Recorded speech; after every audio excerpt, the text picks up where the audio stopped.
Although it may sound strange at first, the denizens of Revolutionary-era America often used food to express their anger at the British. From the Boston Tea Party to the coffee riots, Americans would use food to declare their independence.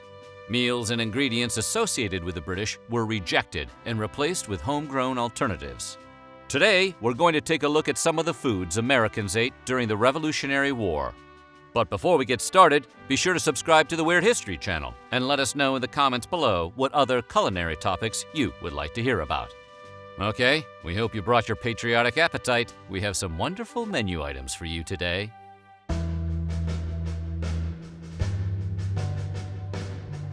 Food was a valuable commodity during the Revolution, so Americans were sure to use every part of the animal, even the blood. Take, for example, the recipe for blood pudding from an 1805 cookbook by Hannah Glass. The directions call for mixing cornmeal with boiled milk or, failing that, water. Next, blood is stirred in, and the whole thing is mixed thoroughly. Finally, Glass recommends adding a molasses-based syrup called treacle, and for good measure, a little hog's lard. Cooks were advised to boil the blood pudding for up to 7 hours before serving it.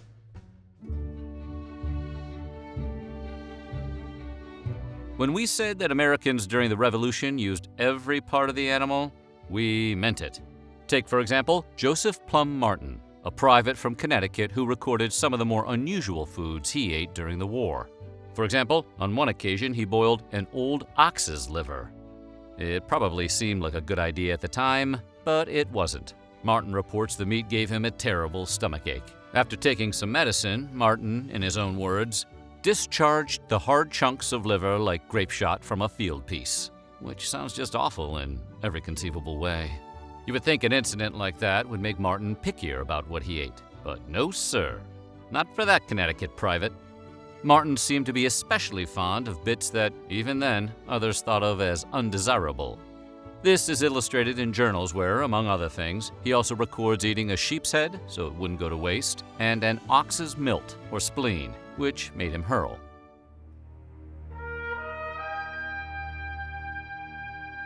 As anyone who has seen Hamilton can tell you, as soon as the American Revolution ended, Thomas Jefferson went to France. While he was there, the American founding father may have, for the first time in his life, tasted something many of us take for granted: ice cream. Yes, from the first moment he tried it, the dessert became a huge favorite with Jefferson. He's even the first American to create and popularize his own recipe for the stuff. As President of the United States, Jefferson is known to have served ice cream on at least 6 occasions. Manasseh Cutler, a congressman from Massachusetts who Jefferson introduced to ice cream, wrote of the experience, "Ice cream very good, crust wholly dried, crumbled into thin flakes." Sounds like a review from a caveman. "Ice cream very good, crust wholly dried, crumbled into thin flakes." Another White House guest marveled at the balls of the frozen material enclosed in covers of warm pastry, exhibiting a curious contrast, as if the ice had just been taken from the oven.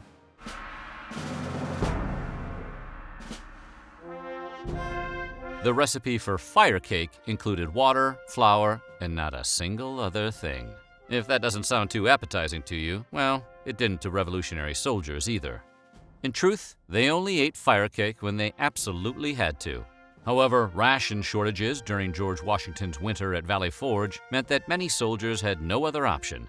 To make it, they would mix their flour rations with water and then bake it in an iron kettle. Since there was no yeast involved, the cake was dense and basically tasteless. But if that sounds boring, there was a way it got spiced up. Maggots and weevils regularly got into the flour stores. Since there was basically nothing that could be done about it, the men would simply cook them up with the flour. Well, at least it added some protein to the meal. If you've never had it, anyone from Philly can tell you how good this meat concoction can be.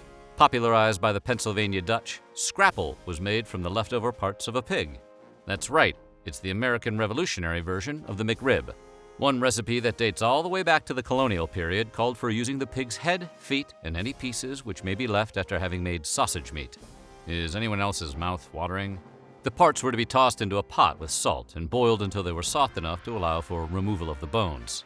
Americans were in the habit of seasoning the meat with salt and pepper and adding Indian meal to thicken the mixture into something closer to a mush. After it was cooked, the chef was to slice the scrapple and then fry it in hot lard.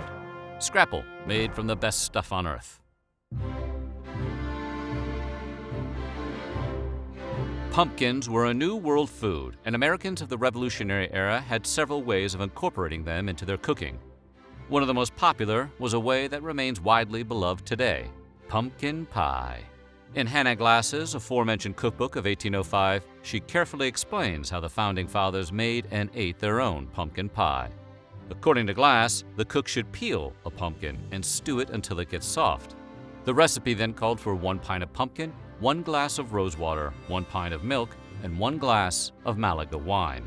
After that, the recipe was rounded off with ½ pound of butter, sugar, salt, 7 eggs, and a dash of nutmeg.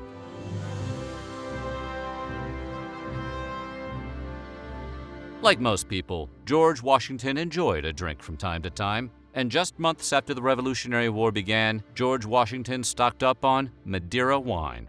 This particular wine was imported from the Portuguese colony of Madeira and might contain brandy or other sweeteners, depending on the variety. In preparation for what he knew would be an extended conflict, Washington ordered 1,900 bottles of the stuff. He wasn't the only founding father who was fond of the stuff either. In 1760, John Hancock underreported his Madeira wine imports to protest British import taxes, which led to a mob in Boston. The delegates to the First Continental Congress drank Madeira while debating independence, and Thomas Jefferson raised a glass of Madeira right after signing the Declaration of Independence.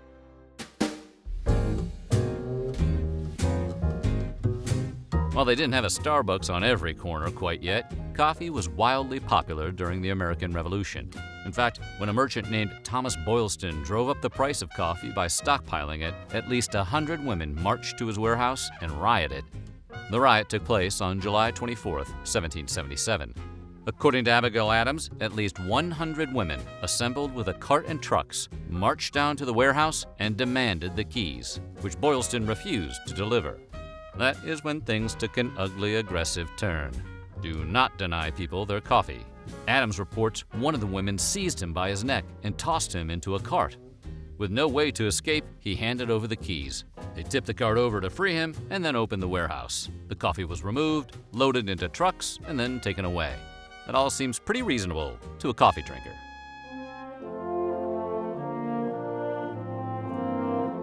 Unless you're Oprah, bread might not sound too exciting to you, but to the starving Continental forces of 1777, it was a lifesaver. The troops stuck in Valley Forge had requested more food, but instead, Congress sent them a baker named Christopher Ludwig. Ludwig wasn't just any old baker, though. In fact, his actual title was Superintendent of Bakers and Director of Baking in the Grand Army of the United States, which I have to admit is the best LinkedIn title ever. Congress offered Ludwig a deal in which he would bake 1 pound of bread per pound of flour. This would allow him to sell some excess flour and pocket the money. However, Ludwig refused. He told Congress he had enough money and he had no desire to grow richer from a conflict. Instead, he insisted that he would furnish 135 pounds of bread for every 100 pounds of flour you put into my hands. A very classy move.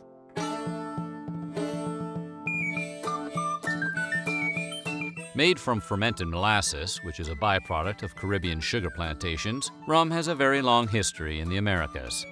At first, it was shipped to the British colonies by the gallon, but by the time of the American Revolution, the colonists were distilling their own. New England alone had over 150 rum distilleries. Revolutionary Americans loved rum so much that at the time of the war, consumption of the beverage was as high as an astonishing 4 gallons per person per year.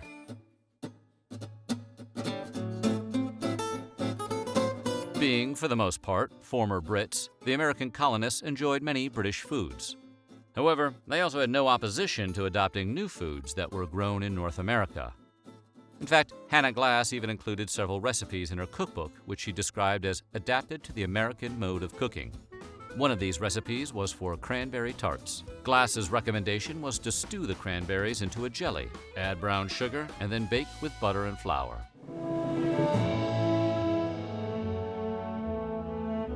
Like most soldiers in wartime, the American forces that fought in the Revolution received daily rations to sustain themselves.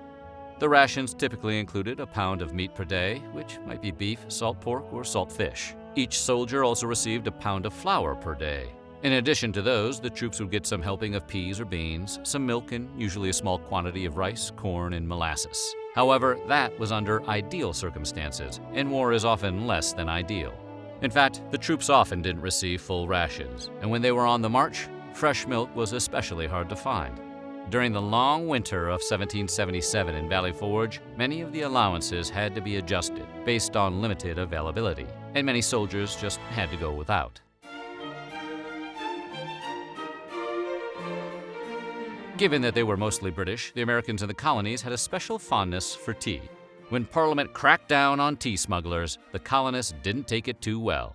They tossed their tea into Boston Harbor at an event that would forever be called the Boston Tea Party. Once the Revolution started, however, many Americans began to reject the idea of drinking British tea as a matter of patriotism. Moreover, British loyalists who continued to enjoy the drink would often face criticism from their more revolutionary neighbors, which probably didn't help sales too much. Many of the Americans who swore off drinking tea took to drinking coffee instead, but some replaced it with raspberry leaf tea or other American-grown herbal tea alternatives.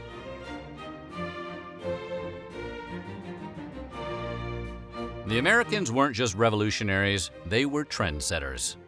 Just a few years after the former English colonists won their own independence, their allies over in France staged a little revolution of their own. In Boston, the French Revolution was celebrated with a feast. They hung a sign reading, "Peace Offering to Liberty and Equality," around the neck of an ox and then led the animal to Liberty Square. There, the ox was carved up and served alongside turkey, punch, and 1,600 loaves of bread. Long live the Revolution indeed. So what do you think? Which of these dishes sounds the yummiest to you? Let us know in the comments below, and while you're at it, check out some of these other videos from our weird history.